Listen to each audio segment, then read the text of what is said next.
787 Dreamliner जो जहाज है, ये बिल्कुल सबसे मॉडर्न जहाज है। बोइंग का आखिरी नया जहाज है। GE90 जो इंजन हैं, सालों से सदियों से सारे 777 पे लगे आ रहे हैं। उनको इतना भरोसा है इस इंजन पे कि वो बोलते हैं कि ये इंजन फेल नहीं होगा, 6 घंटे दूर तक आप रह सकते हो। इतना हमें इस पे कॉन्फिडेंस है। पहले तो मैं शोक प्रकट करूंगा 241 लोग जो हवाई जहाज पे थे, और सुनने में आ रहा है करीब 75 स्टूडेंट्स थे जो बेचारे मेस में खाना खा रहे थे। उन वो भी इस दुनिया में नहीं रहे। और कितने लोग को कितने घायल हुए हैं, कितने और लोग इस दुनिया में नहीं रहे। पहले तो उनके परिवारों को थोड़ा सा शोक प्रकट करूंगा। That is a very tragic incident. और कुछ और उस तरफ से तो और कहने के लिए कुछ बचा नहीं है। जो एक अ, जीवन, आई थिंक वो जो बच गए, भगवान का आशीर्वाद है उन पे, और निकल आए। बाकी सब गुजर गए। देखिए, ये 787 ड्रीमलाइनर जो जहाज है, ये बिल्कुल सबसे मॉडर्न जहाज है। बोइंग का आखिरी नया जहाज है जो आया है, बाहर रिलीज किया गया है, नया डिजाइन जैसे कह सकते हैं। एयरबस से A350 सबसे नया जहाज है उनके तरफ से भी। तो ये बिल्कुल नया जनरेशन का हवाई जहाज है। सब उसमें सेफ्टी सिस्टम्स बने हुए हैं। और जो इन पे लोग शक कर रहे हैं कि भाई इंजन कोई फेल हो गया, ये जो इंजन्स हैं ये जनरल इलेक्ट्रिक के जेनेक्स इंजन्स हैं। GENX, that's like GE next kind of एक काइंड ऑफ एक्रोनिम है। सो द जेनेक्स इंजन्स जो है, ये पुराने इंजन्स हैं। मतलब ये नया कोई डिजाइन नहीं है।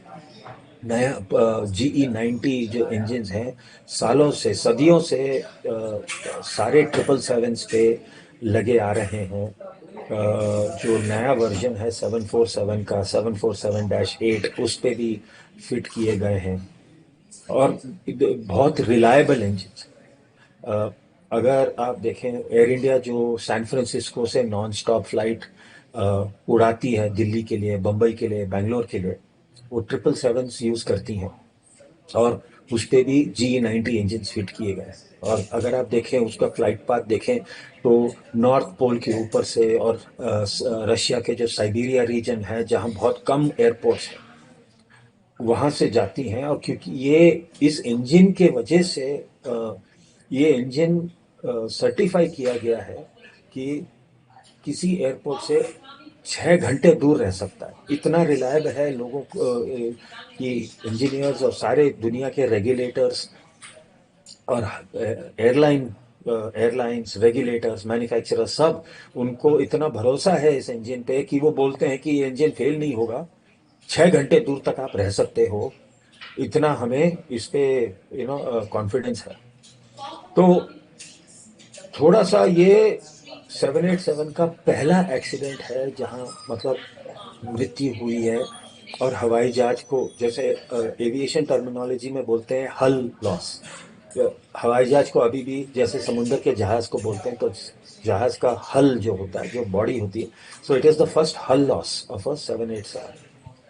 दुनिया की नजर रहेगी इस एक्सीडेंट पे, क्योंकि करीब 1200 787 बिक चुके हैं एयरलाइंस को। आज भी मैंने अभी थोड़ी देर पहले अपने ट्विटर, DLR एविएशन ट्विटर पे, मैंने एक फोटो डाली है कि कितने 787 फिलहाल अब भी इस वक्त हवा में उड़ रहे हैं। और it is literally in hundreds. इतने हवाई जहाज सारे दुनिया में उड़ रहे हैं फिलहाल, right now, as of right now. तो ये बहुत रिलायबल एयरक्राफ्ट है। दुनिया का नजर रहेगा इस पे, क्योंकि सब जानना चाहेंगे कि क्या हुआ है, क्यों हुआ है। स्पेकुलेशन करने का कोई फायदा नहीं है, क्योंकि एक्सीडेंट कभी सिंगल कारण एक एक सिंगल कारण का नतीजा नहीं होता है। हमेशा it's a series of either actions or failures that happen. एक एक सिंगल पॉइंट फेलियर कभी नहीं रहता है एक्सीडेंट में। कोई भी आप एयरलाइन एक्सीडेंट देखिए दुनिया में, इट हमेशा it is a series of failures that result in the accident. And so that is the reason why investigation is very very important. बहुत महत्वपूर्ण है कि हम लोग इन्वेस्टिगेटर्स को थोड़ा टाइम दें। मेरे हिसाब से करीब 3-4 दिन या एक हफ्ते के अंदर इन्वेस्टिगेटर्स हमें एक बेसिक अंदाजा देंगे कि भाई ऐसे कुछ होने को हुआ है। ऑफ कोर्स फाइनल रिपोर्ट बनाने के लिए उनको 2 साल लग सकते हैं, क्योंकि बहुत डिटेल में जाते हैं जो और खास करके 787 का जो आप सब लोग ब्लैक बॉक्स कहते हैं, वो असली में ऑरेंज कलर का एक डब्बा होता है जिसमें रिकॉर्डिंग होती है। और जो 787 है, क्योंकि सबसे नया जनरेशन का हवाई जहाज है, उसमें अपने जैसे सेल फोन में मेमोरी होता है, सॉलिड स्टेट मेमोरी जैसे बोलते हैं, एसएसडी ड्राइव्स होते हैं, तो वो उस पर रिकॉर्ड किए जाते हैं। वो ऑलरेडी सुनने में आया है कि रिकवर हो चुके हैं। देखते हैं कि अगर वो आग में थोड़ा सा डैमेज हो गए हैं तो फिर अमेरिका जाएंगे, जहां स्पेशलाइज्ड इक्विपमेंट उसमें से डेटा निकालेगा। सो एक तो कॉकपिट वॉइस रिकॉर्डर होता है जिससे सारा आवाज कॉकपिट में रिकॉर्ड होता है, और दूसरा है डीएफडीआर, डिजिटल फ्लाइट डेटा रिकॉर्डर, जो हजारों पैरामीटर हर सेकेंड मापते रहता है। तो उससे इन्वेस्टिगेटर बाकायदा पूरा हवाई जहाज का सिमुलेशन कर सकते हैं कि एग्जैक्टली हर आइटम में क्या हुआ, किस कहाँ कहाँ कहाँ क्या क्या हुआ। लिटरली पूरा हवाई जहाज को रिक्रिएट करेंगे कि हुआ क्या, और वो उसके कारण, इस एक्सीडेंट का कारण, या जो जो पॉइंट्स ऑफ फेलियर हुए हैं और जिससे ये एक्सीडेंट हुआ है, सब वो बाहर आएगा। क्योंकि दुनिया का नजर है इस एक्सीडेंट पे, ये पहला एक्सीडेंट है इस हवाई जहाज का, तो लोग, सारी दुनिया जानना चाहेगी कि क्यों हुआ है। घटना होने के तुरंत बाद ही सर डीजीसीए की तरफ से एक इन्वेस्टिगेशन को ऑर्डर कर दिया गया है सर। मेरा सवाल आपसे ये रहेगा कि जो ये अहमदाबाद टू लंदन की फ्लाइट थी, इसको जस्ट 2 मिनट्स ही हुए थे हवा में होने में, या फिर रनवे से निकले ही 2 मिनट हुआ था इसको। और क्या एक फ्यूल का फैक्टर हो सकता है कि इतनी इतनी बड़ी दुर्घटना देखने को मिली? और क्या अगर ये फ्लाइट मिड एयर होती तो थोड़ा सा सोचने समझने का समय या फिर ग्राउंड असिस्टेंस का समय और ज्यादा मिलता, जिससे कैजुअलिटी हमें कम देखने को मिल सकती थी? देखिए, एक तो अगर आप वीडियो देखें तो ये प्लेन जमीन पे गिरा है 32 सेकंड के अंदर। 2 मिनट की बात तो दूर है, आधा मिनट हुआ।